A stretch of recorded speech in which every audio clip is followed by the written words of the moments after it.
Buenas noches.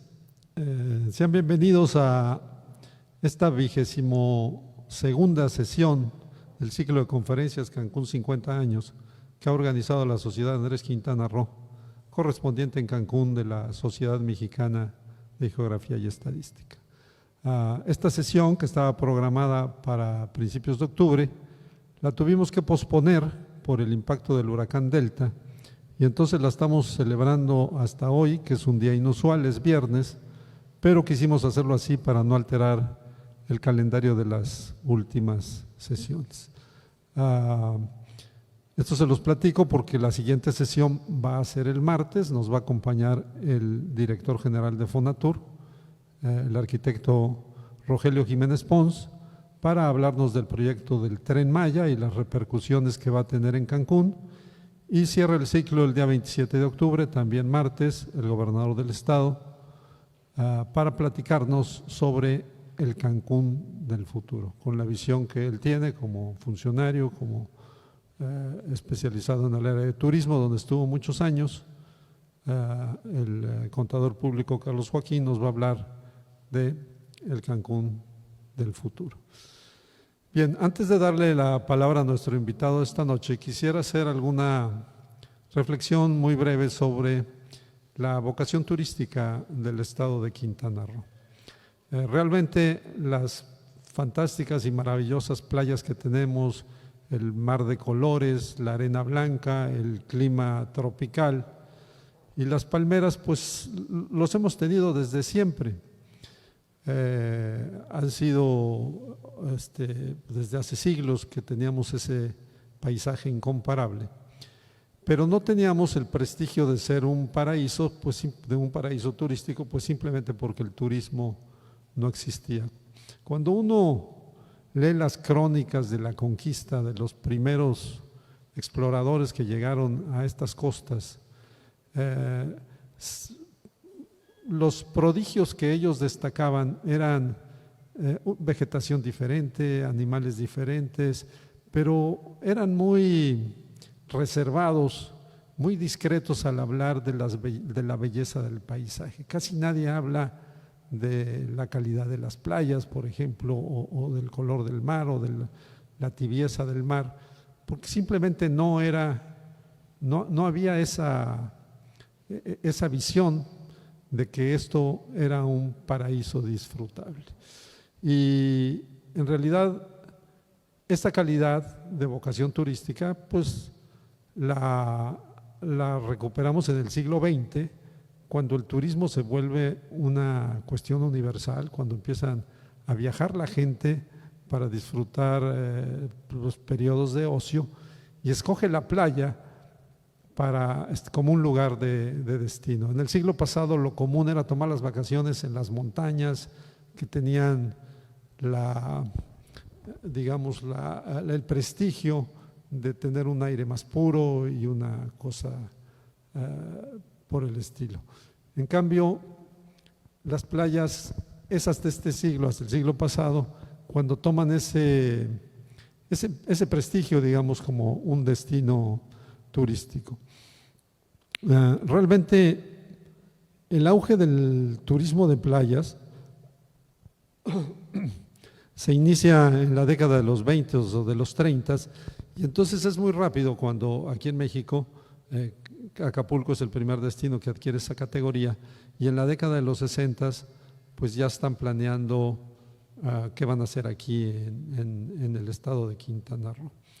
En la parte norte, todos ustedes lo saben, Fonatur adquiere estos terrenos, los compra algunos y otros se los dona el gobierno federal, y se desarrolla el proyecto turístico más ambicioso que ha desarrollado en toda su historia el gobierno de México.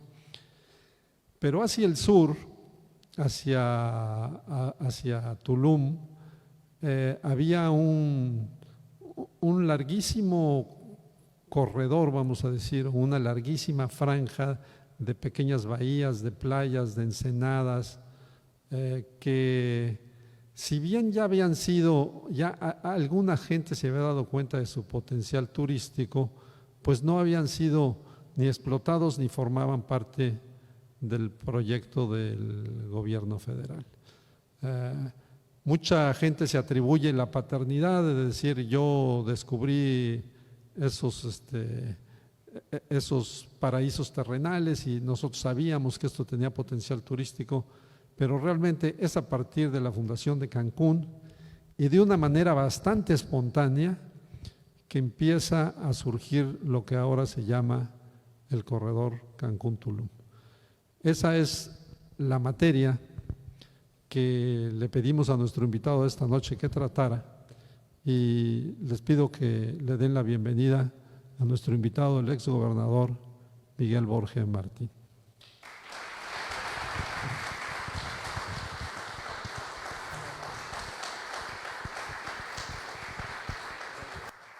Pues ese es el tema, señor gobernador, tiene usted la palabra.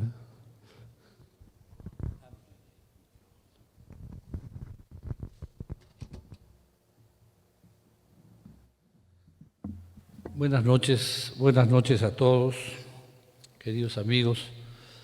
Saludo en primer lugar a mi esposa, que desafortunadamente no me está acompañando esta noche aquí porque tuvo un pequeño accidente que la inmovilizó, y a mi hija que pues también la está cuidando. Pero ellas me están viendo y les mando un beso y gracias por ser siempre un estímulo en mi existencia. Muchas gracias de veras a todos. Y estas palabras que decía Fernando me hicieron recordar algo que mi padre fue libanés y llegó a una edad en la que él reconocía ya todo, tenía como 8 años, se acordaba. Y si bien es cierto que los hombres de la conquista nunca valoraron la belleza de las playas, porque el turismo pues es un fenómeno relativamente reciente, se fue agrandando con la aviación y todo esto. La movilidad aérea fue importantísima para que el turismo se convirtiera en una actividad económica importantísima, pero él decía que pues había pasado por la Costa Azul, había navegado de ahí a Nueva York a Cuba, y Cuba a Progreso, y decía que las playas de aquí, los mares de aquí, eran muy bonitos y que seguramente un día iba a llegar mucha gente a esta parte del país. Y así ha sido con proyectos como el proyecto de Cancún. Primero, pues quiero agradecerle a Fernando la invitación que me hizo para participar en este ciclo de conferencias. La mía es una plática, no la meto en la categoría de conferencia. Con motivo de los 50 años de Cancún. Yo creo que fue una excelente idea. Fernando es un hombre de iniciativas, de actividad, y no podía quedarse quieto ante los 50 años de Cancún.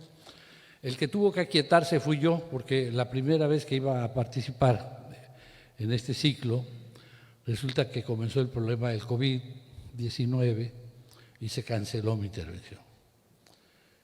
Y la segunda, que ya estaba listo para participar, resultó que nos llegó el Delta, la Delta griega, ¿no?, que nos vino para acá, y también se canceló mi. Y ahorita venía yo con cierto temor, porque venía observando unos nubarrones muy feos del lado poniente, y dije, bueno, sería el colmo que ya no pueda, cuando la tercera es la vencida, pues yo creo que ya es justo que me toque a mí. Y aquí estoy, y quiero decirles que estoy muy a gusto en este salón, porque cuando lo conocí fue un grato descubrimiento. Estoy muy a gusto en este salón, y dije yo, ¿por qué te pareció muy bonito ese salón? Entonces resulta que este salón tiene 24 metros de largo por 14 metros de ancho. Y cuando divide uno 24 entre 14 da 1.714 a la milésima. Y si uno le quitara 1.35 m de largo y se convirtiera entonces en 22.65 metros de largo en vez de 24, la proporción entre el largo y el ancho sería 1.618. Y ese número es un número que le llaman el número áureo, el número de oro. Es una referencia para la belleza en la arquitectura, para la belleza en la pintura, para la belleza en la escultura, la belleza en la música. Y claro, esas proporciones de largo y ancho son las que me habían impresionado, y es que este lugar es bonito por eso, porque se apega mucho a ese 1.618, que es el número áureo. Y esto, pues, se da en concordancia con aquella sentencia maya que decía que la belleza es un deber.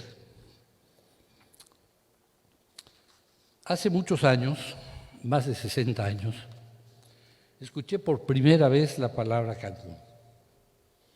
Debió haber sido a hora tempranera, a hora temprana, porque la escuché cuando viajaba de Cozumel a Puerto Juárez, y fue una referencia al avistamiento de Punta Cancún.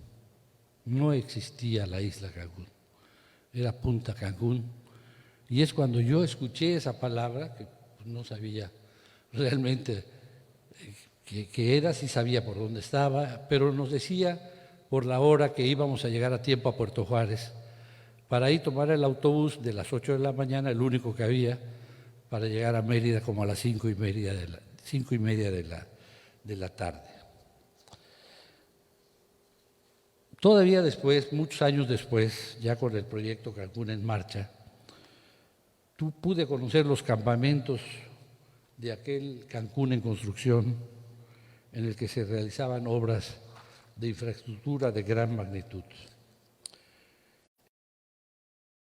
Como tal, como un proyecto, lo conocí para participar en una reunión de trabajo a la que me habían dicho que asistiera, y en la que se me había pedido plantear las necesidades financieras del gobierno del Estado, del naciente Estado de Quintana Roo, para atender en forma adecuada las demandas de obras y servicios derivadas del crecimiento de la ciudad de Cancún. Me resultaba muy difícil aterrizar en la realidad las cifras tan grandes de recursos que resultaban de mis análisis, como resultado de las dimensiones tan grandes del proyecto. Cancún ya daba sus primeros pasos y se encaminaba a ser el gran destino turístico del Caribe mexicano.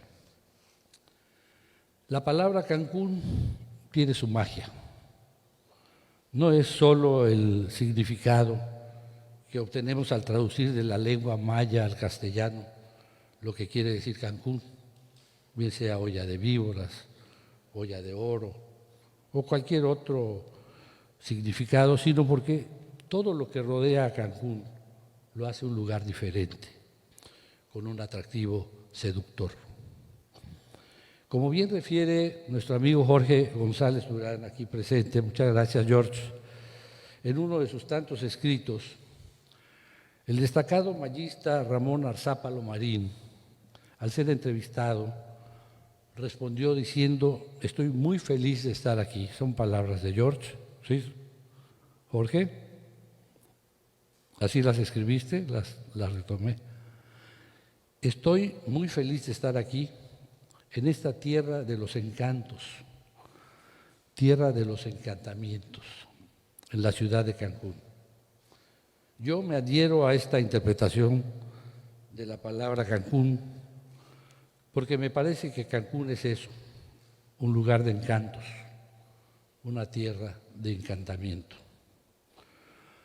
Los extraordinarios atractivos de sol y playa de Cancún dieron lugar a un exitoso destino turístico, el más exitoso de México y Latinoamérica, que en poco más de una década ya había logrado proyectar su imagen por todo el mundo. El crecimiento de Cancún dio a conocer las bellezas y atractivos del Caribe mexicano y generó un impulso que contribuyó al desarrollo turístico de toda la región. El proyecto, que inició con Infratur y continuó con Fonatur bajo el concepto de un desarrollo integralmente planeado, en una zona donde prácticamente no había nada, unas cuantas casitas de lámina de cartón de la famosa colonia Puerto Juárez, que algunos de ustedes seguramente llegaron a conocer. rebasó en unos cuantos años las metas que se le habían fijado. A partir de la inauguración de su primer hotel de playa en 1974, Cancún creció a pasos agigantados, alcanzando en 1985 poco más de 6.500 cuartos, en 1990 unos 18.000 cuartos y en 1995 alrededor de 20.000 cuartos, para llegar al año 2000 con unos 24.000 cuartos. Actualmente no lo sé, pero podemos hablar tal vez de unos 34.000 o 35.000 cuartos de hotel. Fluyeron las inversiones, ofreciendo oportunidades de empleo a muchas personas que obviamente llegaban de diferentes lugares. La población de Cancún creció con una tasa promedio del orden del 12% entre 1990 y 1995, pero con picos de crecimiento que llegaron a alcanzar niveles históricos del 25 al 26% anual entre 1988 y 1990, y eso me tocó a mí, solamente equiparables a los que alcanzó Tijuana en sus momentos de mayor crecimiento. Esto nos ocasionó serios problemas, porque crecer 4,5 veces más rápido que el promedio nacional equivalía a que Cancún, con sus casi 200.000 habitantes, generara demandas equivalentes a la de una ciudad con cerca de 900.000 habitantes. Demandas. El gobierno federal no lo quería entender ni lo quería ver así porque no le convenía y en consecuencia no asignaba suficientes recursos para atender debidamente las fuertes demandas que imponía el crecimiento acelerado de la población. Los dineros del gobierno del Estado y del gobierno municipal no alcanzaban para dar una atención adecuada a las demandas de la población. Nos hacían falta reservas territoriales, agua potable, calles pavimentadas, electrificación y alumbrado público, drenaje, aulas, clínicas y todo tipo de infraestructura urbana y social. Se construían aulas, pero al final, lamentablemente, se tenían que hacer palapas para brindarle espacios educativos a los niños. Todo esto ocasionó el surgimiento de áreas marginadas, donde la realidad se alejaba mucho de los objetivos que se pretendían alcanzar. El 80% de los espacios de vivienda en el Estado se construían en Cancún, pero resultaban insuficientes dada la rapidez del crecimiento poblacional. Entre 1987 y 1993, la capacidad hotelera se incrementó en 10.500 cuartos y la población aumentó en 120.000 personas. En sus primeros años, como es natural, el perfil de Cancún era el de una ciudad totalmente joven. La estructura de la población estaba dominada por jóvenes que llegaban a trabajar para labrarse un mejor futuro. En mis tiempos de gobernador, casi el 80% tenía menos de 35 años y poco más del 50% tenía menos de 20 años. En sus primeros años, Cancún era una ciudad en la que casi no existían papás, tíos, cuñados, abuelos, etc. Sin embargo, hoy, a 50 años de distancia, la mayor parte de su población es cancunense por nacimiento. En medio de la vorágine del crecimiento de Cancún, recuerdo en particular la noche del 13 de septiembre de 1988, cuando el huracán Gilberto se encontraba ya cerca de las costas quintanarroenses a la altura de Cancún. Entre las 10 y las 11 de la noche fuimos perdiendo la comunicación telefónica con el norte del estado. Primero Cozumel, se acabó la comunicación, después Isla Mujeres y luego Cancún. No sabíamos qué iba a pasar, pero imaginábamos un escenario desastroso, porque se trataba de un huracán calificado por Miami como superhuracán, o el huracán del siglo, con baja presión en su núcleo, desplazamiento lento y vientos con ráfagas superiores a los 350 kilómetros por hora, y las olas producidas por Gilberto alcanzaban en la costa una altura de cerca de 10 metros. Y algunos recordarán seguramente una foto en la que se ve que la masa del huracán Gilberto llenaba casi por completo el Golfo de México. Habíamos preparado un convoy de 11 autobuses para salir de Chetumal a las 8 de la mañana del 14 de septiembre, cuando el huracán entraba al estado, con voluntarios que eran como 350 para realizar tareas de limpieza y apoyo para poner en operación servicios básicos. Y en los compartimientos de equipaje cargamos comestibles no perecederos y agua para la población afectada. La noche anterior había salido maquinaria para limpiar la carretera de árboles derribados por el huracán. Los daños producidos por el huracán Gilberto afectaron en un 61% al turismo. Tomo nota de la información que se recabó después del paso del huracán. Un 20% al sector agropecuario y un 12% a la infraestructura urbana. Se perdieron 61,000 hectáreas de maíz, 12,500 hectáreas de praderas y 300,000 aves. El 60% de la capacidad instalada del sector pesquero y el 30% de las carreteras estatales resultaron con daños, al igual que 350 establecimientos comerciales y poco más de 13,000 viviendas. También se dañó el 40% de las instalaciones y equipos de las unidades de salud y el 77% de los edificios escolares. Sin embargo, la coordinación y la solidaridad con la que se llevó a cabo la reconstrucción hizo posible que Cancún registrara un triunfo, como se consignó en aquella famosa manta que algunos de ustedes recordarán que decía Cancún 1, Gilberto 0. ¿Se acuerdan de esa famosa manta? Gilberto destruyó el domo inflable de lo que era el centro de convenciones de aquella época. El fabricante en los Estados Unidos dijo que no había posibilidad de repararlo, pero un grupo de empresarios que colaboraba con el Patronato por los Jóvenes de Cancún planteó en una reunión que tuvimos reconstruirlo con materiales, reconstruir el centro de convenciones con materiales más firmes, y me presentó una idea de proyecto. El resultado final de esa reunión fue que se aprobó desarrollar el proyecto y construir un centro de convenciones de mayores dimensiones con inversión privada local en una concesión por 35 años, lo que haría posible que Cancún incursionara en el mercado mundial de congresos y convenciones.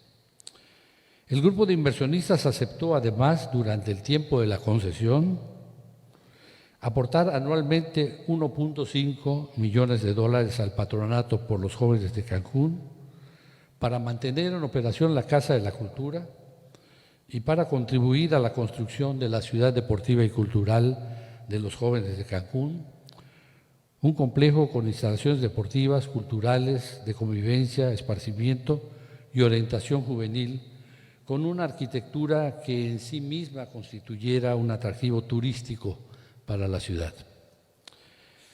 El centro de convenciones se proyectó con un salón principal para 4,300 personas y una capacidad combinada de atención para 7,500 personas, un centro comercial y una torre panorámica de 160 metros de altura que debería llegar a convertirse en un ícono de Cancún. Por su parte, la ciudad deportiva y cultural de los Jóvenes de Cancún se concibió como un espacio de desarrollo e integración juvenil. La Casa de la Cultura fue el primer edificio, no podíamos construirlo todo, teníamos que ir uno y uno y uno. La Casa de la Cultura fue el primer edificio que se construyó y después el gimnasio de usos múltiples, Kushil Bashal o lugar de juegos, con capacidad para 8.200 personas y actividades varias como gimnasia, judo, karate, basquetbol, voleibol, lucha libre y grecorromana, tenis, box y otras artísticas y culturales. El huracán Gilberto, para tener una idea de la magnitud de este bicho, penetró unos 85 kilómetros en tierra firme, conservándose con categoría 5. Sus fuertes vientos dañaron aproximadamente 1 millón de hectáreas de vegetación, principalmente baja y mediana, que al año siguiente, en 1989, con la sequía, propiciaron poco más de 50 incendios, separados por kilómetros de distancia en plena selva, lo que dificultaba enormemente los trabajos que se tenían que hacer para extinguirlos y frenar su expansión. Los kilómetros de guardarrayas que se hicieron para contener el fuego, porque el fuego sí se combate con fuego, para contener el fuego, pero guardarrayas amplias equivalían a una carretera nueva de Cancún a Chetumal.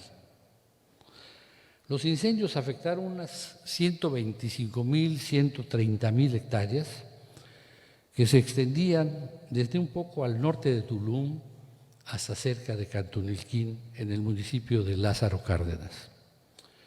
Poco más de 4.000 personas se integraron al combate de los incendios, incluyendo voluntarios que llegaban a colaborar desde diferentes ejidos de la zona maya. 4.000 personas. Esto, la magnitud de este trabajo, del problema, fue tal que hubo necesidad de crear una logística bastante complicada para atender problemas de alojamiento, transporte, abasto de agua, abasto de combustible, reparación de maquinaria, atención médica, alimentación, etcétera. Pero bueno, había que hacerlo y creo que lo hicimos. Como parte de los esfuerzos promocionales para atraer visitantes a Cancún, se planteó y negoció con suficiente anticipación, en colaboración con el sector privado, la realización de Miss Universo 1990. Este evento le daría a Cancún una proyección mundial, acorde con la necesidad que teníamos de recibir fuertes cantidades de visitantes para elevar los índices de ocupación. Sin embargo, los estragos ocasionados por Gilberto y los incendios pusieron en riesgo su realización, la realización de Miss Universo, aunque la rapidez con que se recuperó Cancún y las gestiones que se realizaron para demostrar que teníamos la capacidad para llevar a cabo el evento, hicieron que se recuperara la confianza de los organizadores. Miss Universo, que fue visto en 140 millones de hogares según las estadísticas que se levantaron, en 140 millones de hogares de todo el mundo, proyectó nuevamente la imagen de prestigio y calidad de Cancún. Aquí voy a hacer un paréntesis nada más para mencionar algo que no se escribió, que no escribí. Y es que en una ocasión, en uno de los tianguis turísticos de Acapulco, en una reunión que tuve con el profesor Carlos Jan González, que en aquel entonces era secretario de Turismo, acordamos crear los fondos mixtos para la promoción. De ahí se expandieron luego para otros lados, pero en esa reunión entre el profesor Jan y yo se crearon los fondos mixtos y como resultado de esto se crearon aquí los consejos de promoción turística de cada localidad que tenía un potencial turístico, obviamente Cancún, obviamente Isla Mujeres, había Playa del Carmen, que era muy chiquito, Playa del Carmen todavía en aquella época, Cozumel, Chetumal. Y bueno, pues aquí hubo un trabajo enorme del Consejo de Promoción Turística, está aquí el responsable, y ese año, al menos de mis 6 años como gobernador, es el año que más dinero se le metió a la promoción del turismo la parte federal, la parte estatal y la parte del sector privado. La parte del sector privado creció y pues nos daba la pauta para las otras dos partes. Y aquí está el licenciado López Mena, que hizo un trabajo enorme. Esa campaña de la estrella fue muy bonita y muchas otras actividades que hacían que la gente se involucrara en lo que estaba pasando con el turismo. Acorde con el proyecto turístico que teníamos para la zona norte del estado, en 1988 comenzamos los trabajos para establecer las bases del ordenamiento del corredor Cancún-Tulum. Esa franja costera de unos 90 a 100 kilómetros de largo y unas 140,000 hectáreas de superficie que ahora se conoce como la Riviera Maya. Se realizó la cartografía aérea y se establecieron las modalidades, uso del suelo y densidades del aprovechamiento del terreno para proyectar un desarrollo turístico de alta calidad. En mayo de 1991 se firmó el decreto que puso en marcha el Plan de Ordenamiento Ecológico, Urbano y Turístico del corredor, que era el plan más grande en su tipo de toda Latinoamérica. En el extremo norte del corredor se planteó en la modalidad de un proyecto llave en mano la fundación de la ciudad de Nizuc, que incluyó la construcción de una marina, hoteles costeros de ciudad, respetando las dunas, y consideraba mejores opciones de vivienda para la población local, con amplias áreas verdes y espacios peatonales. Lamentablemente el tiempo se nos vino encima, teníamos ya 110 millones de dólares para arrancar, pero el tiempo se nos vino encima y ya no pudimos echar a andar este proyecto. El éxito de Cancún favoreció la llegada de más capitales al Caribe mexicano, con lo que otros puntos de la entidad se fueron agregando al crecimiento del sector turístico de Quintana Roo. Surgieron más hoteles a lo largo del litoral y se fue configurando la Riviera Maya, donde la oferta hotelera se incrementó de manera acelerada, muy acelerada, para llegar a tener actualmente algo más, puedo estar equivocado, hay quien tenga mejores estadísticas que yo, tal vez más de 45,000 cuartos hoteleros. En la Riviera Maya se colocaron 4 o 5 primeras piedras en mi época, de un número igual de hoteles, pero hasta donde recuerdo, solo un hotel, el Robinson, o tal vez 2 hoteles, no recuerdo, lograron concretarse. El crecimiento tomó otro cauce con Puerto Aventuras y Playacar, proyectos visionarios que habían quedado considerados en el plan del corredor y que el gobierno del Estado aprobó aún con la negativa del gobierno federal. Esos 2 proyectos no fueron aprobados por el gobierno federal. Nadie podía imaginar cómo sería de vertiginoso el crecimiento de la oferta hotelera en la Riviera Maya, pero creo no equivocarme si les digo que las inversiones en la zona hotelera de Playacar, pudieron haber sido un gran detonador de las inversiones en toda la zona de lo que es hoy la Riviera Maya. Si algo resulta ser un denominador común del turismo quintanarroense, es la rapidez con que se ha dado el crecimiento, a lo que se le asocia de manera natural un modelo de cantidad.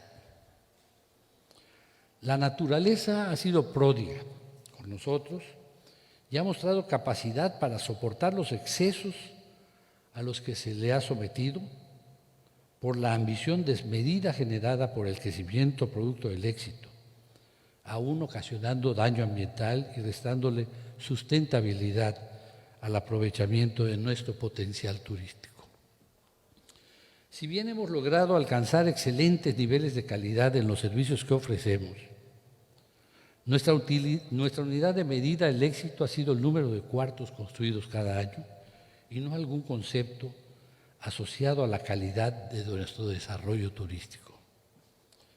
Debemos ser cuidadosos en este sentido, porque el cuidado de los recursos naturales, el cuidado del medio ambiente y el cuidado del patrimonio social y cultural definirán cada vez más la calificación de los destinos turísticos, a grado tal que no serán suficientes los atractivos naturales para que los mercados determinen las preferencias de viaje de los turistas. Tenemos que ser conscientes de que en el transcurso del tiempo siempre se producen cambios, siempre. Sabemos que la única constante es el cambio, pero debemos procurar que ese cambio sea para mejorar. No los cambios que deterioran el entorno destruyendo el patrimonio natural y cultural. Debemos evitar que el crecimiento se dé a toda costa porque ese no puede ser el ideal a alcanzar. No debe ser el ideal a alcanzar. Después de 50 años de elevados índices de crecimiento, me parece que por crecer tan rápido no hemos aprendido a crecer. Como si la rapidez del crecimiento nos impidiera ver con claridad los riesgos que el mismo crecimiento puede acarrear. Tenemos que ser más cuidadosos y no crecer como si ese fuera nuestro objetivo superior. No hay que olvidar que nadie se enamora de una tasa de crecimiento. Tenemos que aprender a crecer. Que el crecimiento no sea la razón en sí mismo, sino crecer buscando que la calidad del crecimiento se proyecte en beneficio de nuestro entorno y de nosotros mismos. Que la tentación del crecimiento no lleve a modificar los planes y las normas del crecimiento urbano con negociaciones a conveniencia de partes. Tenemos que aprender a crecer. Después de 50 años, todavía hoy, se siguen discutiendo y litigando acciones que buscan a toda costa su beneficio propio, sin importarles la construcción de un mejor futuro para Cancún, que siempre deberá ser beneficioso para los cancunenses. Tenemos que aprender a crecer. No puede ser válido hacer negocio pasando por alto que las inversiones deben estar comprometidas con la sociedad, con sus ideales de progreso. No pueden estarse cambiando a conveniencia y de un plumazo las normas que nos hemos impuesto como resultado de lo que hemos aprendido a valorar lo que somos, nuestro medio, nuestra ciudad, el lugar en el que vivimos, el lugar donde trabajamos y el lugar del que vivimos. Tenemos que aprender a crecer. Han pasado 50 años y todavía podemos decir que tenemos que aprender a crecer antes de que sea demasiado tarde. En estos 50 años que han pasado, Cancún ha sido el gran impulsor del turismo moderno de Quintana Roo. Antes de Cancún, el turismo arrancó en Cozumel e Isla Mujeres, pero con otra dimensión. Se comenzaron a conocer los atractivos de las dos islas y un poco del mar Caribe mexicano, pero todavía no se planteaba el turismo como una actividad generadora de amplias oportunidades de desarrollo. Sin embargo, esos comienzos fueron, de alguna manera, la piedra de toque del turismo que vendría después. Son tan abundantes las bellezas y atractivos turísticos del Estado que las inversiones nunca hubiesen podido resistir el fuerte atractivo de hacer buenos negocios en la región. Pero hay que subrayar algo que fue definitorio para que el proyecto Cancún alcanzara el éxito que ha tenido y lo alcanzara en tan corto tiempo. Desde sus inicios, y fue su origen, el proyecto contó con el respaldo gubernamental y ese respaldo se mantuvo sexenio tras sexenio, lo que significó casi 50 años de continuidad que le dieron al proyecto el impulso y la madurez que necesitaba para alcanzar sus metas.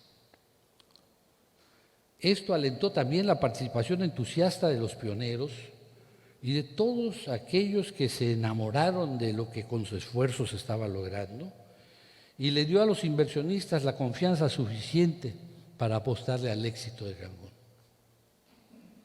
La continuidad fue definitoria de los resultados alcanzados durante la ejecución del proyecto.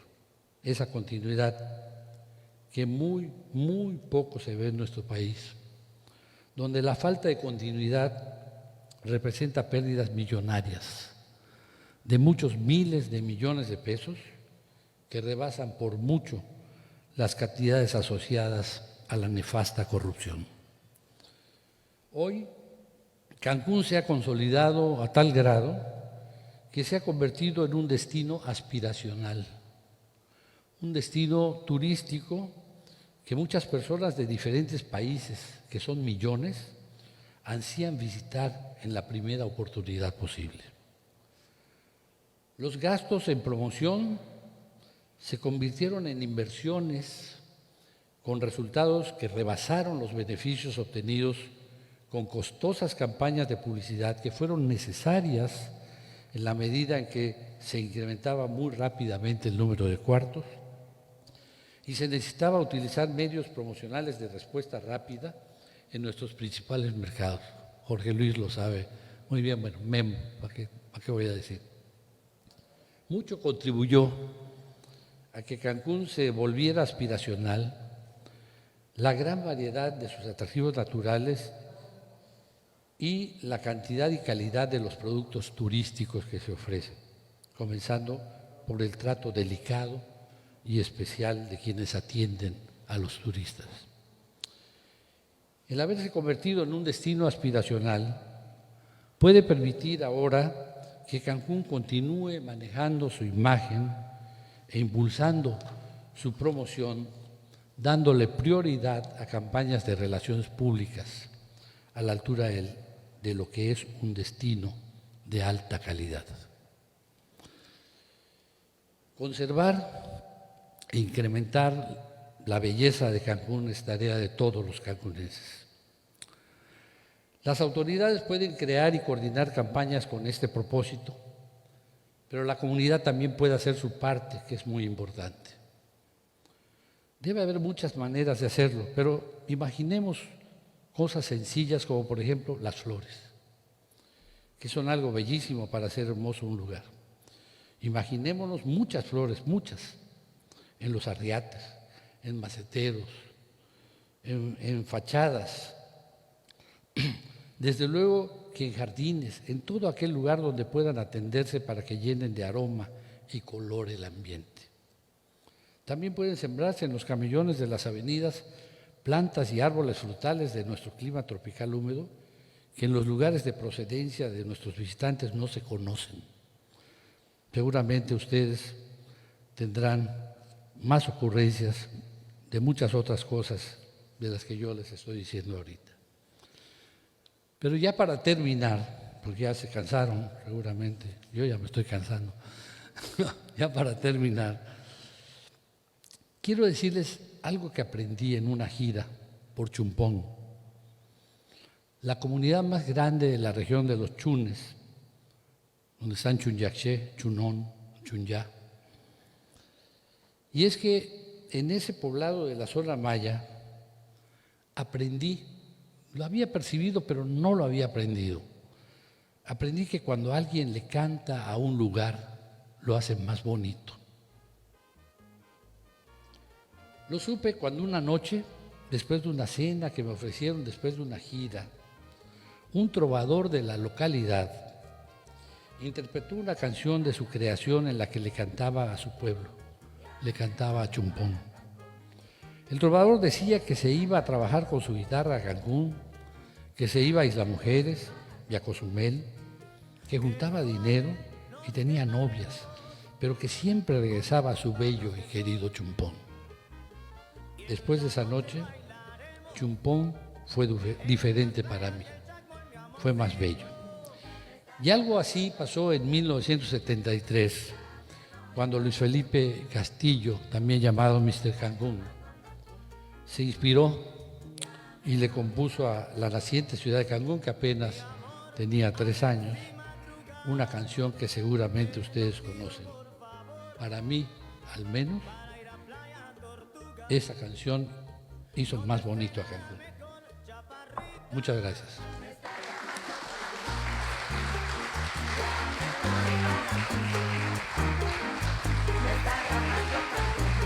Gracias.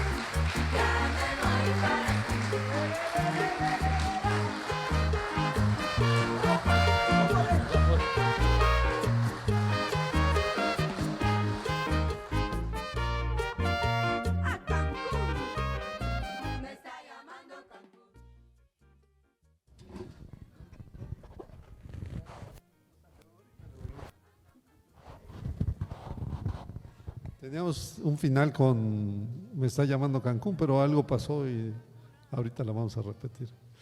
Gracias, gobernador. Gracias por la plática. Si alguno de ustedes quiere, les pasaron unos papelitos para hacer preguntas. Si alguno de ustedes tiene alguna pregunta que hacer, por favor, lléneme la forma y yo con mucho gusto formulo la pregunta. Yo quisiera abundar un poco en el tema del corredor Cancún-Tulum y del sistema de ciudades que ustedes propusieron, porque efectivamente lo que sucedió en la Riviera Maya es que se hizo una ciudad lineal de 130 kilómetros de largo y ustedes proponían en aquella época una cosa más ordenada, pero no se pudo llevar a cabo. ¿Cuál es su de eso? ¿Qué fue lo que pasó? Sí, había un sistema de ciudades propuesto. ¿Por qué? Porque al hacerlo estábamos nosotros optimizando el uso de los recursos financieros para la introducción de infraestructura a esas ciudades. En la medida en que se estaban creando asentamientos en diferentes puntos, pues el problema no solo se complicaba técnicamente, sino se complicaba financieramente. Entonces teníamos que crear un sistema de ciudades. Al final casi quedó por donde iba. Bueno, creamos la ciudad de Chemuil, que es de esa época, que era una de las ciudades del sistema de ciudades del corredor, y de ahí nos brincábamos. Pero también el éxito de Acumal, el éxito de Puerto Aventuras y todo esto, pues hizo que se crearan otros asentamientos. Yo ya no era gobernador, pero no quedó mal. Yo creo que no quedó mal y poco a poco se fueron introduciendo los servicios básicos de agua, electricidad, ¿sí? No fue tan grave. Se crearon algunos asentamientos espontáneos, como el pueblo de Acumal, como el pueblo de Puerto Aventuras, que nadie estaba considerando. Bueno, ahora que hagan el Tren Maya, a lo mejor ya quedan unidos todos de alguna manera, como un rosario o algo así por el estilo.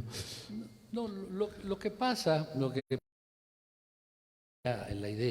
en la cabeza, la idea de, por ejemplo, Leona Vicario convertirlo en un lugar bonito para trabajadores, con espacios urbanos bien desarrollados, pero no hacerlo para después hacer un tren rápido. O sea, la idea que yo tenía era hacer un tren rápido para llegar ahí y que la gente ya tuviera. Es que la infraestructura luego la llevamos después. Esa es nuestra gran desgracia como país pobre, que siempre la infraestructura llega después cuando ya tenemos problemas. No podemos resolverlo, ¿sabes? A mí me interesaría que nos platicara cuál fue su proceso personal de acercamiento al turismo, porque yo tengo la impresión de que los gobernadores de Quintana Roo se fueron acercando lentamente al turismo, a veces porque lo descubrieron y a veces obligados por la situación. ¿Cuál fue el caso? Yo creo que lo descubrimos, ¿no, Joaquín? Bueno, fuimos la tarea que lo implicaba. Yo conocía del turismo en sus aspectos macro, pero en los aspectos micros lo aprendí con Memo, lo aprendí con Jorge Luis, lo aprendí con todos los colegas, compañeros que trabajaban en la OBC, cuando Joaquín era gobernador y me designó director general de la Oficina de Visitantes y Convenciones. Entonces ahí comencé a tener cercanía con los aspectos micro del turismo donde tienes hasta que conocer los nombres de las personas, ¿sí? Pero tienes también un concepto, tienes una formación académica que te permite ver el turismo, el problema que tienes que resolver del turismo desde muchos ángulos. No te sorprende mucho, pero por ejemplo si aprendes a lo que debe apegarse un plan para el desarrollo turístico. El primer plan que yo comencé a hacer como director de la OBC era un plan que incluía a la ciudad, al fijar metas, objetivos y todo, pero resulta que a los hoteles les interesaba otra cosa, les interesaba su plan anual para ver cómo se hacía el negocio, qué tasa de rendimiento tenía, en fin, ¿sí? Entonces aprendí eso, que ya no tenía yo que hacer los planes que había aprendido a hacer antes, ¿verdad?, para una ciudad. Eran los planes de negocio para el turismo, para la hotelería. ¿Sí? El primero ya lo tenía, lo tuve que romper. Sí, alguna vez usted me platicó que la primera vez que vino a Cancún, ya como funcionario, fue para presentar un plan de desarrollo agropecuario de la zona norte. Y lo he oído repetir muchas veces que le dedicó mucho tiempo a la cuestión agropecuaria. Y en este ciclo de conferencias hemos escuchado por lo menos en 3 ocasiones gentes que dicen que deberíamos pensar en desarrollos agropecuarios en la periferia de Cancún. ¿Todavía sostiene esa visión? Bueno, no necesariamente en la periferia. Lo que yo creo es que hay un mercado que ya tiene una dimensión considerable que podríamos atender con producción local. No hace que una parte de la economía se independice del turismo, porque quedarían en el mismo paquete. Se produciría para el turismo y cuando al turismo le va mal, pues le va mal a la producción que alimenta al turismo. Pero lo deberíamos de hacer. De hecho, comenzamos a hacerlo. Yo tuve con los hoteleros de la época algún diferendo porque cuando tomé posesión como gobernador establecí que la prioridad de mi gobierno era el campo. Pero eso se tomó como que el gobernador va a abandonar al turismo. No. A quienes teníamos que darles más la mano eran los campesinos, porque el campo nunca ha tenido una masa crítica de capital para trabajar, nunca ha tenido programas sólidos de capacitación, nunca ha tenido programas específicos para desarrollar, ¿sí?, algún proyecto, otro proyecto.